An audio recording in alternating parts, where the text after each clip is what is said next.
आप देख रहे हैं आज हम सब इकट्ठे बैठे हैं। ये देख लें, ये हमारा कजन आया हरून भाई, क्या हाल है? ठीक हूँ, अच्छा हूँ। ये देखो, ये मेरे साथ वाली खाची बैठी हुई है। ये बड़ा कजन है गाइस, क्या हाल है? ये बड़ा भाई बैठा है। ठीक ठाक है। भाई काशी बैठे हैं, गच्ची बैठा गज्जी मक्का देख सकते हैं। ये सारे यूट्यूबर हैं। ये आज देख हमारी ईद का तीसरा दिन था। आज हमारा गेट टू गैदरिंग था। यहाँ आज गेट टू गैदरिंग। ये भाई फैसल का आज खर्चा हो गया काफी सारा। ये उसकी शक्ल देखो।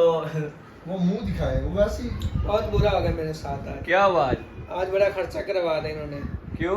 बस इन्होंने कह रही ये चीज खानी, ये भी खाना, ये भी खाना। मैंने फिर स्टॉक किया हुआ था 4 दिन से। जो चीजें फेंकने वाली थी सारी इनके मुंह में फेंक दी है। ओके हो गया। इधर आपने ज्यादा खाया होगा। ये जो पूरे माँ का फितराना था ना, वो आज इसने हम पे लगा दिया। खिजर भाई आज आए हैं, ईद वाला दिन है, सब मिलके एंजॉय कर रहे हैं। आप देख सकते हैं ये रून भाई भी बैठे हैं। आप भाई बोल नहीं रहे? मैं बोल रहा हूँ, मैं गूंगा हूँ। बोलने जो का छड़े ही नहीं। इसने खा ज्यादा लिया। रून भाई की सेहत तो है ना, देख सकते हैं। मोटा हूँ।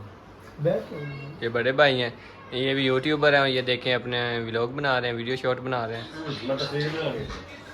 वो कह रहा है मैं पिक्चर बनानी थी, वो वीडियो बन गई। मैं